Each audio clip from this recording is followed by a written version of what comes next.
Hello, hello, and welcome back to the Listen Bitch podcast. This is your little reminder that you were not put on this earth to play small or to stay offended or to live a life just spiritually asleep.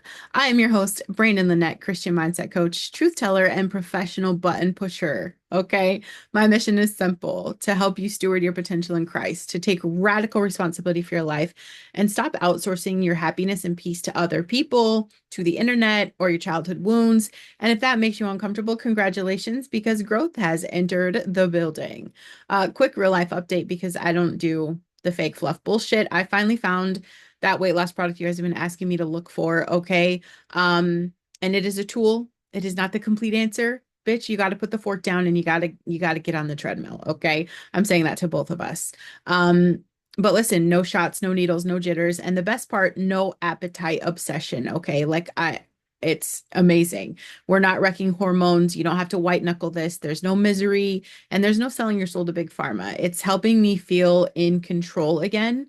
Um, I'm not thinking about food every 5 seconds like a fucking feral raccoon. So if you've been stuck in the loop, I'll tell you more later because this does matter. And you guys could just message me and just say Zen, leave comments in the show notes. Zen, find me on Facebook. That's probably the best option. So let's pause this episode for half a second and make sure you are on my newsletter list. Okay. I have something coming after the 1st of January that I'm only sharing with my email people. Okay. If you are trying to grow, heal, reset, or finally follow through on the things that God keeps putting on your heart, you don't want to hear about this secondhand in the comments like, how did I miss this? Okay. Don't be that person. Website's easy, brandonlynette.com. The link is in my show notes. Be responsible with your future. Okay. Today, I want to talk about some ways to help you stop being so damn easily offended. Okay. Because offense is like one of the sneakiest tools that the devil uses to keep you distracted, to keep you divided, to keep you immature, and to keep you emotionally exhausted. Being offended doesn't make you deep, it doesn't make you discerning, it makes you controllable. That's the word. And if you're constantly triggered by other people's opinions or tone or Instagram captions, like someone else is running your nervous system. I did learn a really great lesson, okay? And I use this on Facebook all the time. Um, it's the bless block delete. Bless block delete, okay? My friend Rory, we co-host the Boiling Point podcast, Faith and Fire. Wow, I had my brain froze. It froze. We co-host that together, and it's Coach Rory. He's constantly telling me do not engage with people. So I'm in a conversation yesterday, and I've known of this gal for quite some time. One of my dearest friends was friends with her, and every time she comments, it's never bringing value in my life. And so the minute I saw some words yesterday of like Christians shouldn't act like this, I knew, okay, because this is the thing. I will block people faster than you can imagine now just to protect my peace. And it's not that I didn't have a thick skin, it's that I didn't need to engage. Like there's no point in defending yourself. And it's not even to the point of where it's political. It is if you don't have good morals or ethics or values and you're shit posting all the time in a backhanded, judgmental, name calling way, like you have no space. So it's not about tolerating bullshit. This episode is not about tolerating bullshit. It's not about getting a thick skin so you can continue to tolerate bullshit. If you have people in your life who are not contributing in a positive manner, who, when you have a conversation, you don't walk away feeling better, you don't need them.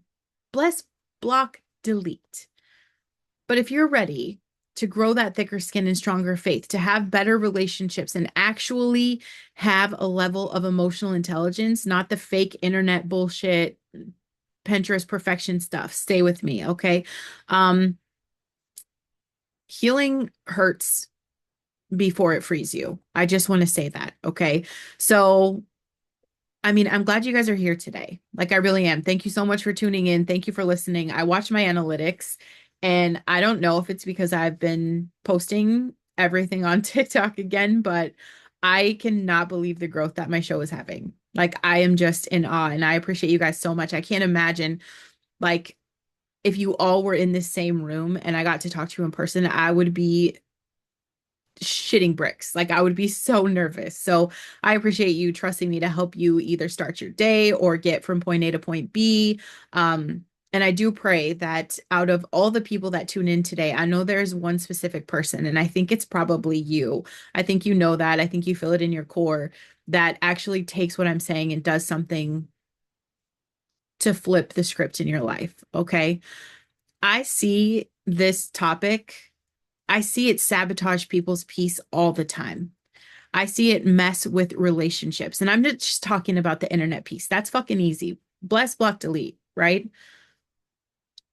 But your potential is being sabotaged by this because you are so easily offended. And before anyone gets defensive, and I say that with love, I want you to know this episode comes from a place of genuine care. I have sat across from so many people whose lives have been hijacked by offense. Talented, capable people who can't move forward because they're constantly nursing wounds, whether it's real or perceived. And this is what I know to be true. You were created for so much more than this. I need you to recognize that being offended is a choice. And I know some of you just like huffed at that, whatever, but you don't know what they said to me. You don't know what happened. I hear that and I honor that and I can say you're right. I don't. But here's the truth that we have to wrestle with. Between what someone says or does and how you respond, there is a gap. Call it our last freedom, but you have the ability to choose your response. When you're easily offended, you're essentially handing an emotional remote control to everyone around you. Your coworker makes a comment and your whole day is ruined. Your mother-in-law gives you a look and you're spiraling for hours. That is not freedom. That is a mental prison and it's going to fuck you up. And I understand your brain is going to be like, but if I admit it's a choice, doesn't that mean I'm saying what they did was okay? No, bitch, absolutely not. Someone can be 100% wrong and you can still choose not to let it own you. Those are very, very separate things.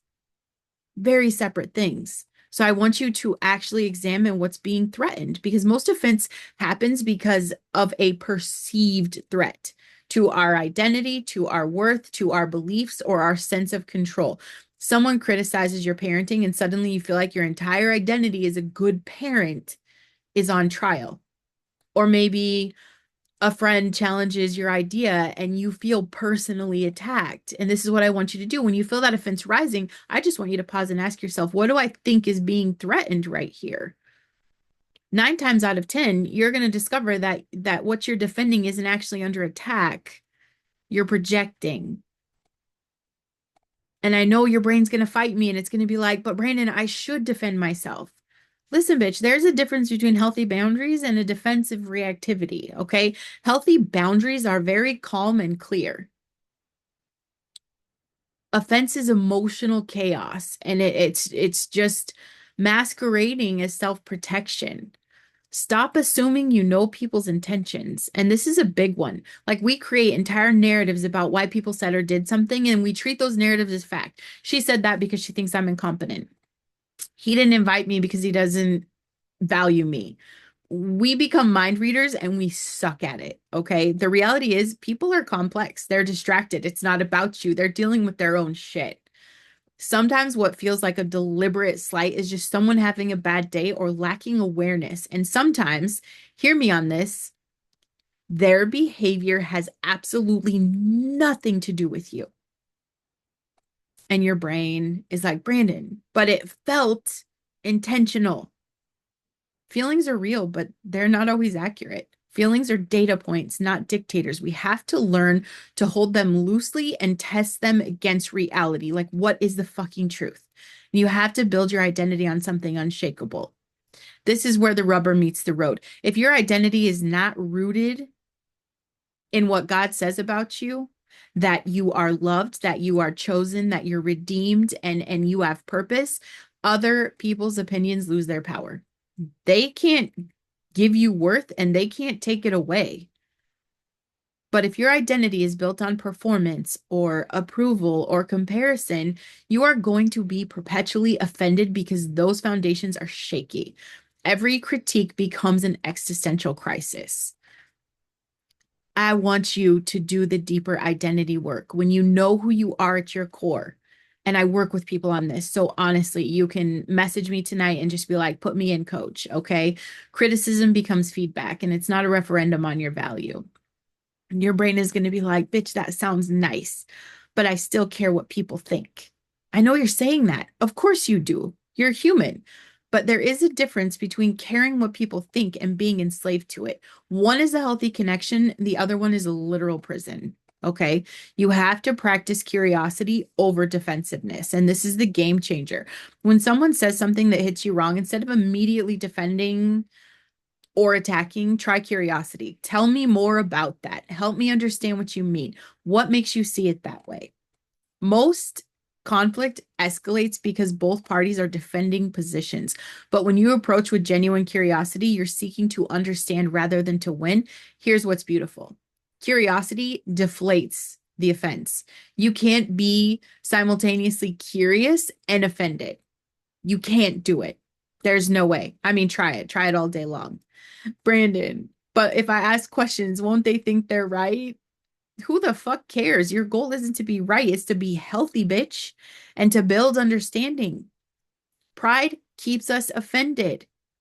Refer to yesterday's episode about the fucking ego. Humility sets us free. You have to develop emotional resilience through these tiny little discomforts. You know what makes people easily offended? Emotional fragility. That's it. And you know what creates emotional fragility? Never experiencing discomfort. We live in a culture that treats any negative emotion as a crisis that must be eliminated immediately. But the truth is, resilience is built through practice. So start small. Let someone have a different opinion without correcting them. That's an opinion. Now, if they're just nasty, if they're continually backhanding, bless, block, delete, bitch. But receive the feedback without defending yourself. Sit with the discomfort of not being liked by everyone. These are the reps in the gym of the emotional maturity.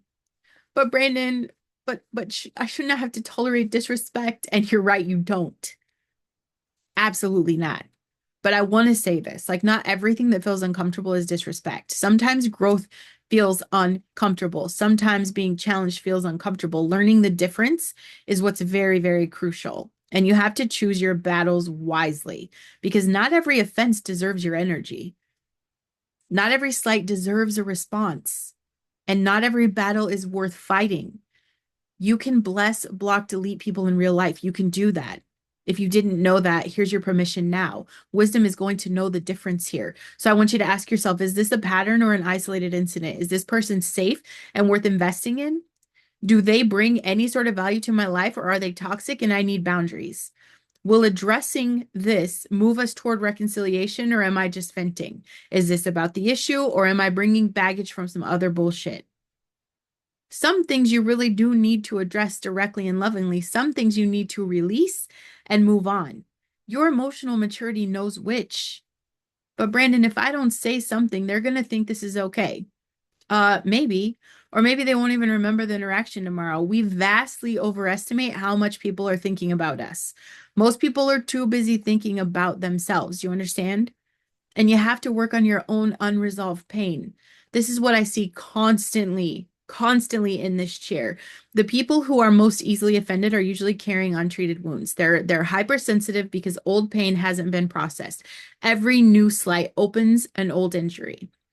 If you find yourself constantly offended, it's worth asking, like, what am I really reacting to? Is this about what just happened, or is this about what my dad said to me when I was 12? Is this about my colleague, or is this about the rejection I experienced 8 years ago? Do the work. Process your shit. Forgive the people that hurt you, not for them, but for you, because unresolved pain doesn't just stay in the past. It hijacks your present moments. Brandon, I shouldn't have to do all this work just because other people are rude. Yeah, bitch, you're right. You shouldn't have to, but this isn't about fairness, okay? The world isn't fair, cupcake, okay? No one's coming to save you. You have to do the shit. This is about your freedom. Don't you want to be free? Extend the grace you want to receive. And this is going to be my final piece, okay? Uh, we've all fucked up. We've all said the wrong things. I guarantee you have hurt someone unintentionally. We've all been thoughtless and we've all acted out of our own pain. We've done that. And if you've ever received grace, and I'm telling you, scripture says we have, so we have, we are called to extend it. So when someone offends you, I want you to remember the times that you've offended other people. And I want you to remember the patience that people have shown you.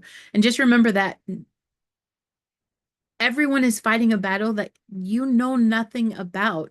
Grace doesn't mean being a doormat. It means choosing to see people's humanity, even when they're not showing you, yours.